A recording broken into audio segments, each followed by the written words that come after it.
Hello, my friends. Today is July 4th, and this is Markets Weekly. First off, I wish everyone a happy Independence Day.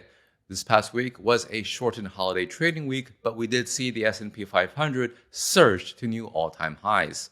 One of the interesting stories I heard the past week comes from Charlie McElliott of Nomura, speaking on Odd Lots, that he thinks one of the big drivers of this huge surge has been corporate buybacks. The trade war, according to him, has been paradoxically good for stocks because corporations facing enormous amounts of economic uncertainty, not wanting to hire, not wanting to invest, have just spent their money on share buybacks. And share buybacks apparently have been extremely high historically, and that's been contributing to strength of the market. In any case, today let's talk about three things. First off, it is Independence Day, so let's talk a little bit about the UK, which had a bit of a kerfuffle in markets that did reverberate globally. Secondly, let's talk about what's happening in the US. We had the passage of the president's signature big beautiful bill, as well as non-farm payrolls.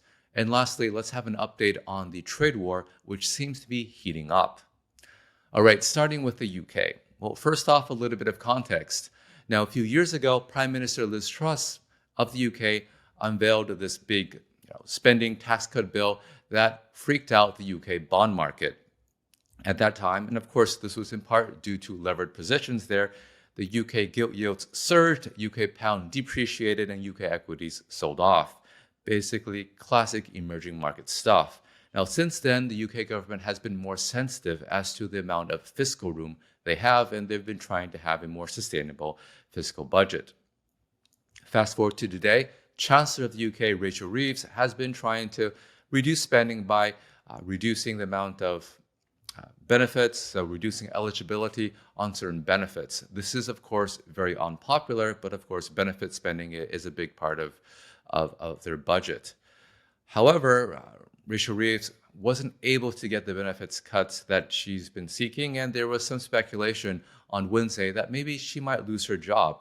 Again, the market interpreted that if you get rid of a austerity-focused chancellor, it's probably get replaced by someone that is more pro-spending, and so concerns about the UK fiscal trajectory came back, and we saw UK gilt yields surge, UK pound depreciate, and of course, UK equities sell off. Yes, deficit spending can be bad for equities. Depends on the context. In any case, Prime Minister Starmer seems to have been walking back or any concerns about Rachel Reeves losing her job, and so the markets have calmed down a bit. But that, again, brings us to the question, what makes the UK so special? Governments all across the world are having fiscal difficulties, and it's not really clear why the UK is being singled out. The UK was, of course, once upon a time, someone with a very strong financial system, very strong currency, but today, not the same. So looking at the numbers, looking at, say, debt to GDP, the UK is about 100% debt to GDP. On that front, really not exceptional. You have other countries like Japan who are in a much worse situation. Looking at their fiscal deficit, it's around 4%, which is relatively high. Again, not as high as the US and not as high as France, but they look like they're trying to get it under control with projections showing that the fiscal deficit is going to close significantly in the coming years. And the way they're closing this, of course, is through higher taxes. Tax revenue as a percentage of GDP has been rising and is forecast to rise further. Now, the UK seems to be converging on towards other high-tax countries in Western Europe, although quite a bit of ways from the US, which, as we all know, just passed big tax cuts. Now, one thing about this, though, is that you can think of having higher taxes as closing the fiscal deficit, but sometimes it doesn't work because higher taxes also impact growth. One of the things we've seen in the UK the past few years is a massive exodus of wealthy people. Now, this consultancy is estimating that UK is going to lose over 16,000 millionaires this year, far more than any other country, as they try to tax more and more of these rich people who have assets elsewhere but just happen to reside in say, London. So there's been a massive flight of them to other countries like the UAE, which are more tax-friendly. If you do that, you're eroding your tax base, and so higher taxes end up self-defeating. Now, the UK has had overall growth over the past few years, but a lot of that growth seems to have come from just importing a lot of people. When we look at GDP, we think of it as a measure of economic well being, but that's only true if we look at GDP on a per capita basis. And on a per capita basis, UK GDP just hasn't gone anywhere for, say, a decade. Their growth, overall growth, has in large part just been importing massive amounts of people, like other countries have been doing, and that has its own political impacts as well. So the UK is definitely in a situation where there's not a lot of growth, taxes are going higher, not making it better, and the fiscal situation is not great either. So definitely not a great place to be, but also something that's just not uncommon among other Western countries. So I would think that eventually the markets would also become sensitive to developments in other Western countries as well. We know that we've seen recently that they have been more sensitive to French bond yields because the French spending situation is also not good. And eventually, they may become sensitive to what's happening in the United States. We saw a little bit of that in April, but thus far, it's mostly manifested in dollar depreciation, which I'll write about this week, why I think that the dollar has much, much further to fall. Okay, now let's talk a little bit about developments in the US. Two big developments this week: the passage of the president's signature BBB bill, and also we got the non-farm payrolls print, which surprised hugely to the upside. Now, in thinking about the big, beautiful bill, it really depends on what your expectations were. Now, the president had campaigned on being fiscally responsible. We had Secretary Besant go around and say he has a 3-3-3 plan where he wants the fiscal deficit to have a 3 handle. And in the beginning of Trump's presidency, he appointed Elon to be head of Doge. And Elon, very close to the president, very influential person, and sincerely wanted to do something about the fiscal situation. So there's a lot of reasons to think that the fiscal deficit would become smaller. And that turned out to be totally wrong. Now, the BBB, according to forecasts, is going to mean a fiscal deficit of about 6 to 7%, basically for the foreseeable future. Now, the big spending part of the BBB is just renewing Trump tax cuts. So on a delta basis, you can say that it's not that big of a difference. It does add these other, say, depreciation stuff that does mean more spending. But in terms of incremental new spending, compared to what we were already doing, it's not large. I think the big impact is that if you were expecting some kind of fiscal restraint, you just didn't get it. Now, these fiscal bills are also always designed in certain ways that you don't really know what the total cost is, because many measures are designed to sunset in the next few years to make the overall price tag look smaller, although in practice, as we see now, these provisions are actually rolled over by future Congresses because tax cuts are just unpopular. Now, to be fair to the president, a lot of these estimates don't take into account what we're receiving in tariff revenue. And on an incremental basis, it looks like we're receiving an extra $200 billion a year. Of course, that could change. We could have a new president. We could have changes in tariff rates and so forth. But so far, an extra $200 billion a year does help. But at the end of the day, it still looks like, by all accounts, we're going to have, say, a 6% fiscal deficit for the foreseeable future. And if interest rates were to stay higher, that go higher. So the way that I like to think about the fiscal deficit is not so much focus on these numbers, because, again, a lot of stuff is hidden, whether or not tax cuts will be renewed, whether or not we'll have new spending. It ultimately comes down to the political willingness of Congress to tackle spending. Is there a price to pay for spending too much money? When there is, like there is in the UK, we have the government respond and we get some sort of spending cuts. At the moment, we don't really see a big price to pay for spending. So it's going to continue until it doesn't, until maybe we have some kind of currency issue, maybe until the stock market goes down, and then we'll find the political will to change things. So far, it looks like it's, as many on Twitter say, there's nothing stopping this train until it impacts the markets. Then we will see something stop this train. When that happens, we'll see. We'll see.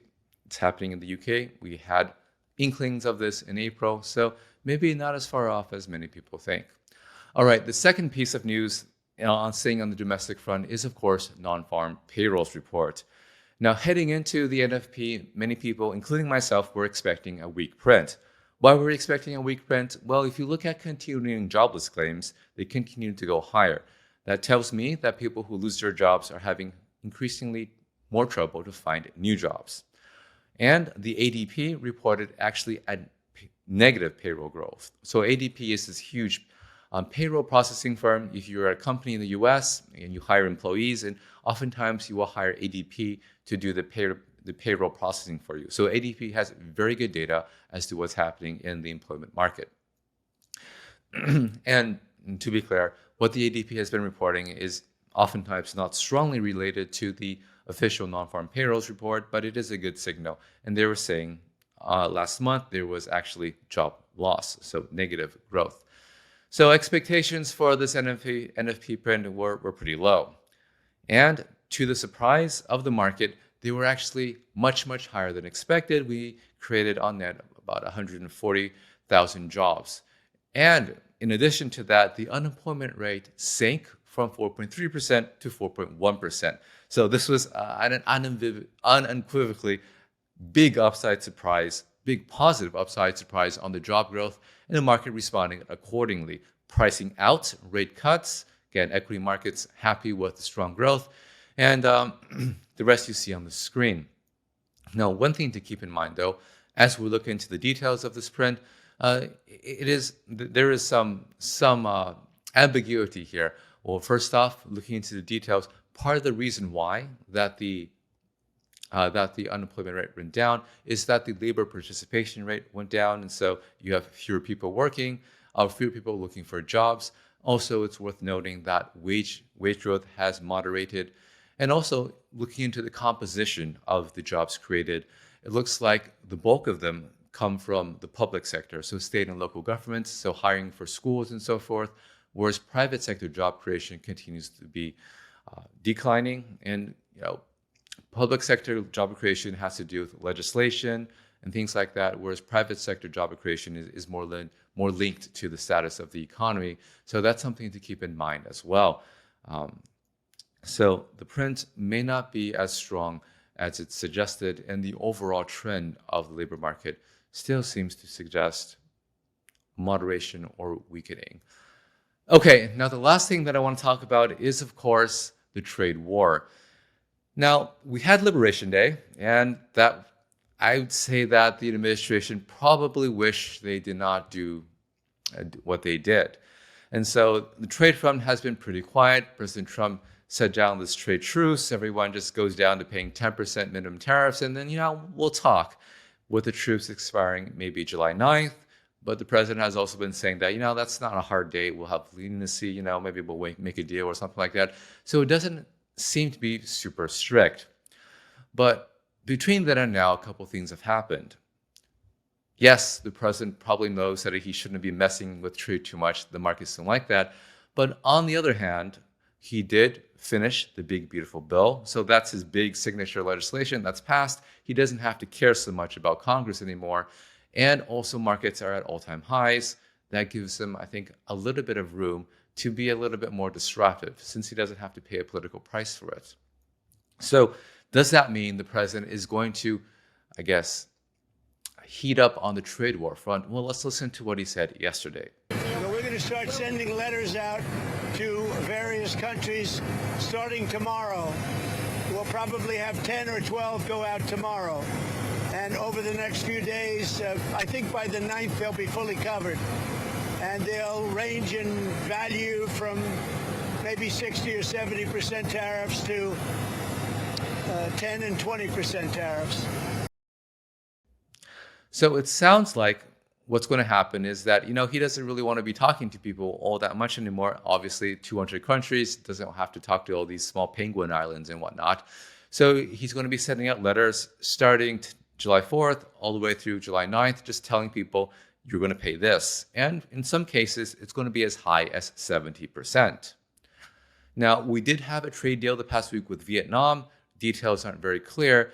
But what surprised me was that the ultimate tariff rate for Vietnam was actually higher than the 10% minimum that Vietnam had been paying during the interim. It's 20%, which is lower than the initial Liberation Day tariffs, but still higher than that 10% baseline that we've all been accustomed to. So there is scope here for tariffs to go higher than what everyone is expecting.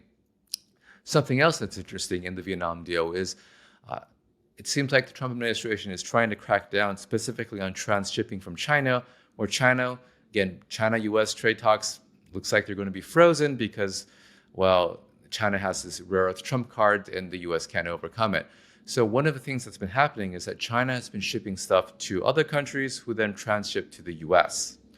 Now, the US seems to be cracking down on that by imposing a 40% tax on that, but we'll see what happens. Maybe, potentially, this could mean that we could have a lot more